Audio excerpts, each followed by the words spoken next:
eu falei aqui, não sei se foi se a gente já estava gravando ou não, sobre aquela questão daquela pessoa acusada de racismo, crime racial. Não, estava aqui nos bastidores aqui conversando. Pois é, essa pessoa era um vigilante recém-contratado por um mercado e tal, e a movimentação dele incomodou uma pessoa. E a pessoa acreditava que ele estava passando o tempo inteiro do lado dela porque ela era negra. E houve uma denúncia, uma confusão terrível, até autoridades se manifestaram, aquela coisa toda. Eu estava de férias, porque eu trabalhava no Núcleo de Direitos Humanos e Proteção a Vulneráveis da DHPP.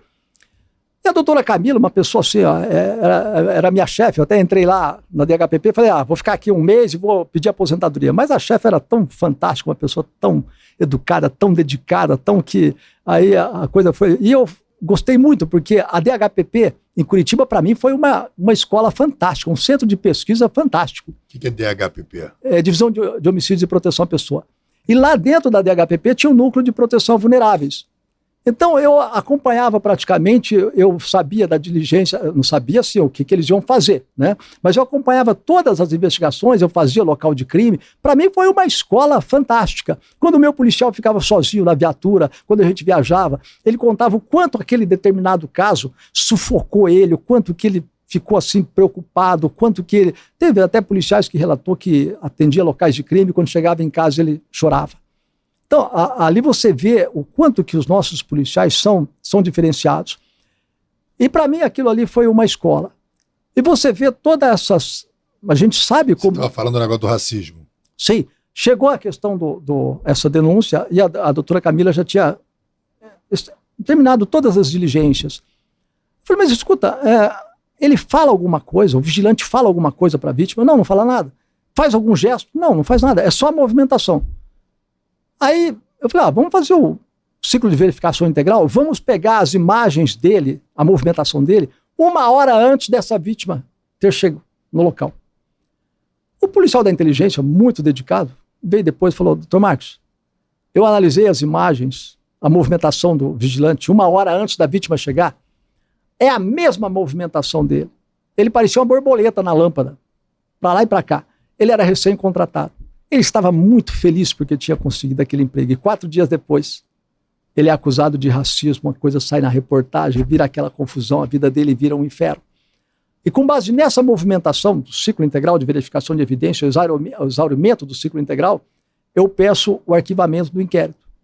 E é acatado. Mas se eu toco em frente... Mas a imprensa te atacaram por você pedir o arquivamento do inquérito? Eu acho que depois que o arquivamento saiu, ninguém nem se interessou pelo caso. Porque o Ministério Público também concordou com o arquivamento. Então, e eu também tenho uma questão. E também não tocaram no assunto de que não procedia, que ninguém falou que a movimentação daquele vigilante foi a mesma antes da mulher chegar, depois dela chegar, então não tinha ato nenhum de racismo. Ninguém também falou sobre isso. Não tinha nada. Eu falo muito sobre a doutrina de investigação protetiva. O que é a doutrina de investigação protetiva? Você investiga sem destruir a vida das pessoas, sem destruir a carreira, sem destruir a reputação, sem destruir empresas, sem... Entendeu? Às vezes eu estava no local de homicídio e o repórter, doutor, mas não dá para o senhor pelo menos falar o nome da pessoa? E eu falava para ele, escuta, mas se eu falo o nome da pessoa aqui, o corpo está ali, a mãe está em casa, nem está sabendo o que pode ter acontecido, e ela ouve eu falando o nome do filho dela e acontece uma tragédia. Então a gente se preocupa muito com essa questão, porque as reportagens, elas já provocaram, foram causas de muitos suicídios. Suicídios de policiais, suicídios de empresários, suicídios... As reportagens matam a pessoa, corrói a pessoa.